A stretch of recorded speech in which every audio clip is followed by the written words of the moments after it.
Hello,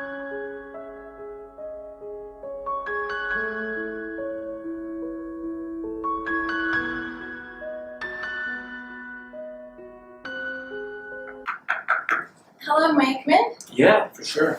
Hi, my name is Allison. I'm going to be the nurse today. Hey, I'm well.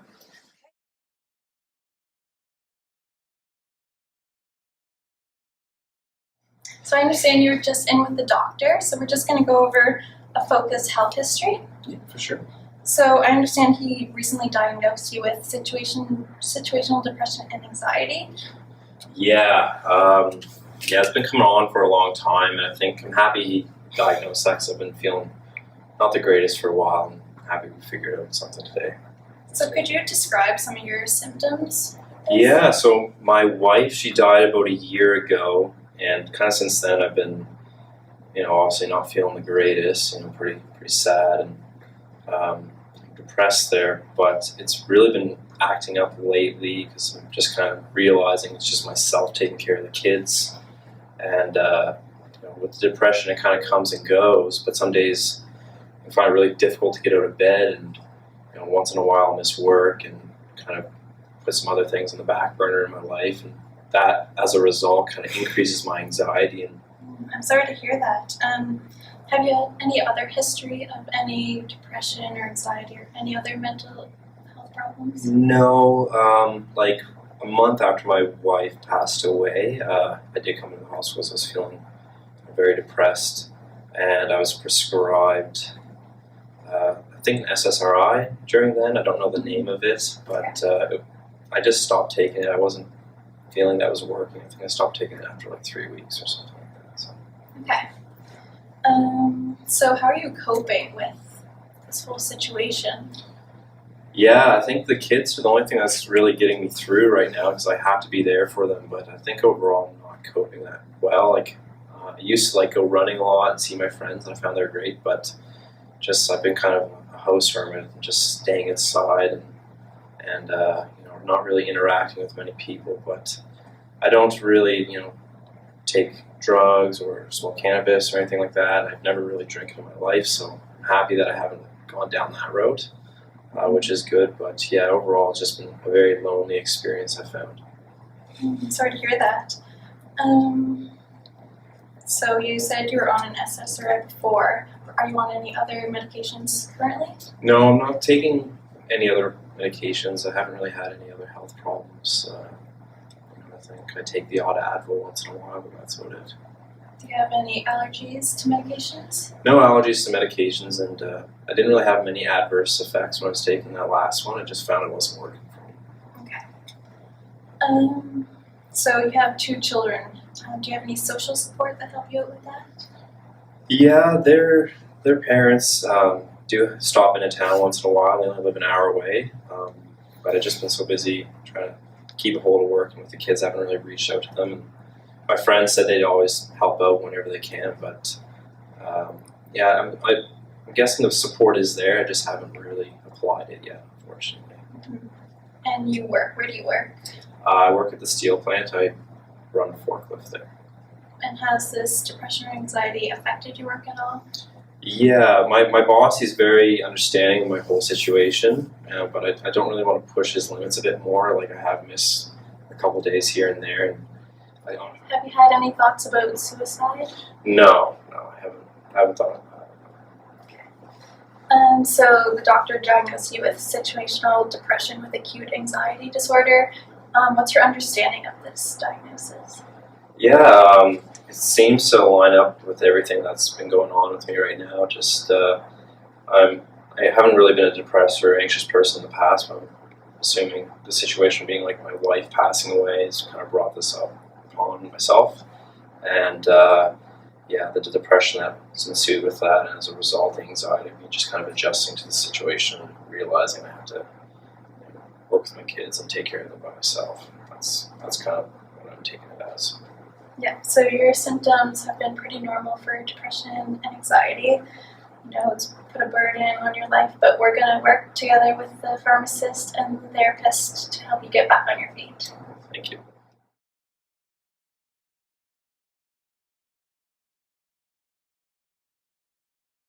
So we like to work with other healthcare professionals to help you feel like your normal self again. So we're just wondering what your preferred picture might be. Preferred picture, I'd really like to be there for my kids a bit more. Obviously I'd like to feel a bit better, and as a result that can make me be more effective at work and being a little more receptive to reaching out to my friends and family, and maybe going for runs a bit more. I just would really like to get back in the driver's seat now. I understand. So that sounds really good. Our pharmacist Shannon was going to go over some medications for you and to help you achieve your preferred picture. So you've been prescribed citalopram, which is a selective serotonin inhibitor, and that's going to help with your depression. It helps a little bit with your anxiety as well. And you've been prescribed 20 milligrams, and that should be taken at night, just before you go to bed. And we're going to monitor you with this. For about 3 weeks, you'll start to see symptoms if you're going to have any, and we'll be monitoring you for 6 to 8 weeks as you take this. Some of the side effects with this include, and some of the things, the types of drugs or adverse effects that you have to avoid include. And the other one you've been prescribed, which is for your anxiety, is a PRN, which is as needed, benzodiazepine, which is alprazolam, this one, or Xanax. And that's kind of a sedative. It's going to help with your anxiety, take away that racing heart feeling. So we've started you on a low dose. Take it as you need it when you feel those symptoms. It can be addictive, so that's something we want you to be aware of. Don't overtake it. Don't use this as compensatory mechanism. This is just if you feel your anxiety racing, this is something you take. Some of the side effects include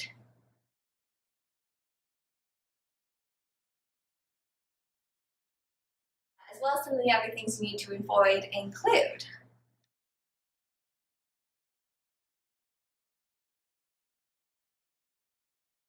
Yeah, I'm just wondering, so if I miss either one of these, I mean, this one's PRN, so it's kind of as needed.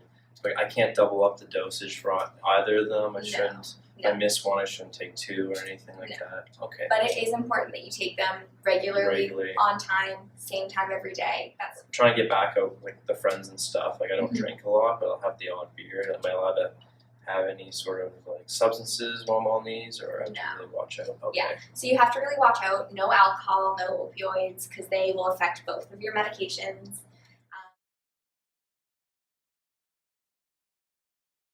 Okay, so Will, based on the information Shannon has given you, can you explain to me how you're going to take the medications? Yep.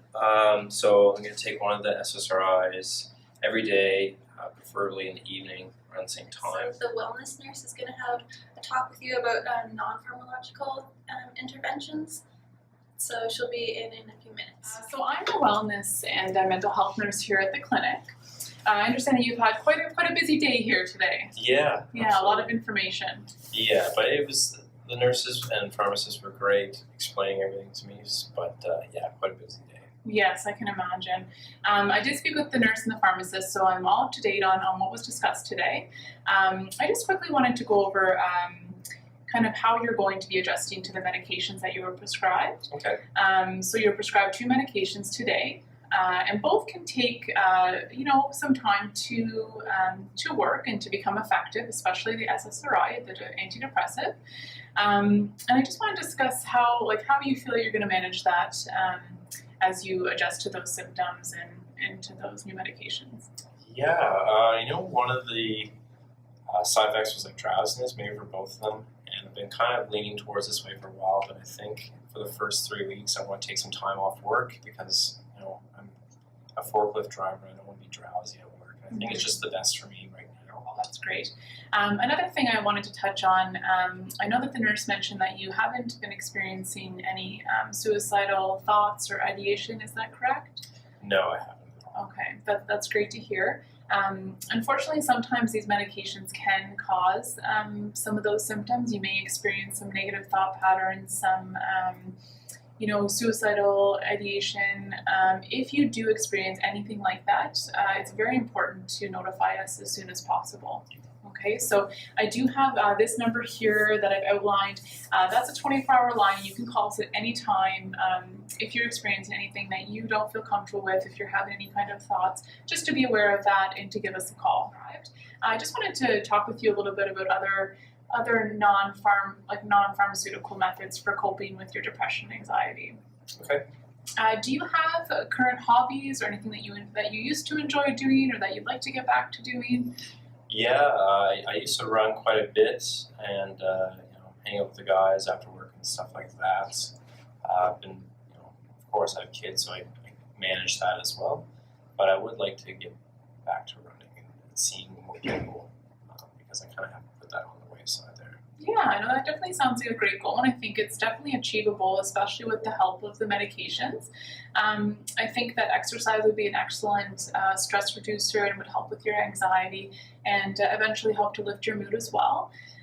So I think it would be a great idea to try and challenge yourself to get out, even once a week and move up to a couple times a week, even if it's just walking or a quick jog or something, just to get out there and start exercising again. And in terms of family support, do you have any family or friends nearby that can help out? And Yeah, I have some family. They live about an hour away, but they're always around. They're always in town. And my friends, they just live down the street and kind of from work, they live in town. So Oh, great. yeah, lots of folks around. Yeah, and do you feel comfortable reaching out to them and asking for some help? Yeah, I do. I haven't been, but it's kind of my plan. Is just to talk to them a bit more and be more engaged. We work really closely with psychologists in the area, and they offer group therapy. And there's one session that's actually in relation to grief and to the loss of loved ones, and it's open to families as well as individuals. And I think that would maybe be something that would be. Yeah, I'd love to try that. We have you scheduled in for about 2 weeks for a follow-up, just to see how the medication and see how the non-pharmaceutical methods are working for you. And if you're able just to kind of recap what you've learned today, I know it's been a lot, sure. but just to make sure that I know that you've understood what we've talked about today.